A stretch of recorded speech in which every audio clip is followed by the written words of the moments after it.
Hello and welcome to Small Group. My name is Aaron Kohler and I am the campus pastor at the Yorkville campus of Community Christian. And just a fun fact about us is we began about 10 years ago in the historic downtown courthouse building in Yorkville. We now have a permanent space and we are getting ready in September to celebrate our 10th anniversary. And I'm BT Norman. I serve as the campus pastor at the Shorewood campus.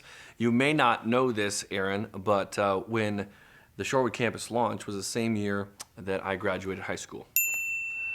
We are here to welcome you to your small group for this phase of the One Initiative. And we're so excited about what God is getting ready to do right here at Community.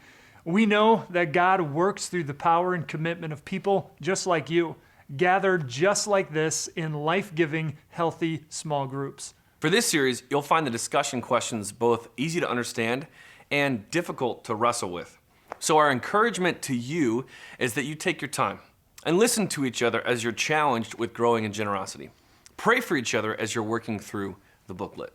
But before we move into the discussion time, we'd like to hear from someone at Community whose life has been changed as a result of your generosity. My name's Katie Castanero. I'm 18 years old, and I've been coming to Community for 4 years now.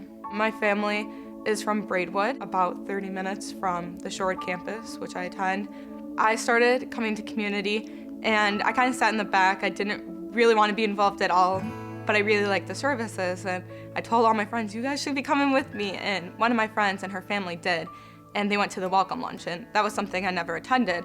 She goes, Katie, we really have to go to Stuco, and I'm like, oh, maybe once basketball's over, maybe once I have more free time. She's like, no, we're going this week. I immediately clicked with the girls and we exchanged phone numbers and Facebook and we were talking all week.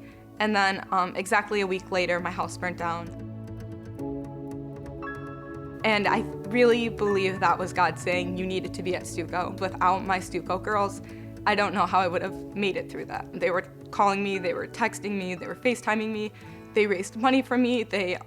I had random little boys in Stuco coming up to me and giving me some money and said, I've been saving this all week for you. So that kind of support and that community around me was crucial, extremely crucial for me, not only for me, but for my entire family.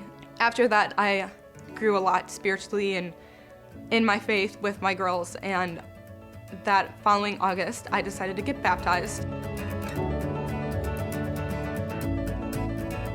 I always was told, the church wants your money, don't you hear them talking about it every week? And I'm like, I always kind of remembered that in the back of my mind. So whenever they were giving back to God, I was like, here's a couple bucks, like, it's what I got, some change.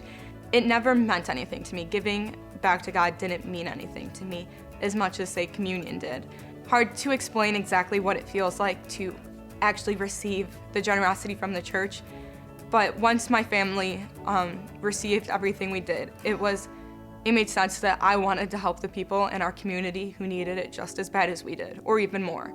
So that's why, to me, giving back to God is a no-brainer. It makes sense for me to give back. I think a lot about, could I give more? What can I do more for the church or in giving back to God? And I think for me, a lot of it is just praying and asking God where He is leading me to be financially and giving back to God. And I knew that if I was 100% committed in every other aspect of my life, that I needed to be financially committed as well. So I decided to give 10%. It feels really rewarding that I know that my money is going to helping someone else. It's very easy for me to say, well, I really need gas, or this really needs to be in my savings for college, which is always in the back of my mind. But I know that, like, God funds the things that He loves. So I know that when I'm being generous, He's also being generous. And I think it's really hard for me to say something's more important than me and putting something above me, which is why, like, my generosity, I think, was such a big step in my faith for me, because I was putting God before me and I was putting Him in charge of my whole life, every aspect, including my financial aspect. I mean, I'm completely blessed. And I believe that's because I put God number one. God is number one, and we are one on this mission. What an amazing story. It's so good to know that God is blessing the work here at Community. And it's so great to know that your small group will be such a significant part of the next season here. Now it's time to walk through the guide with your group. And as you do, be sure to stay in contact with us through the community Facebook page or by going to communitychristian.org/1.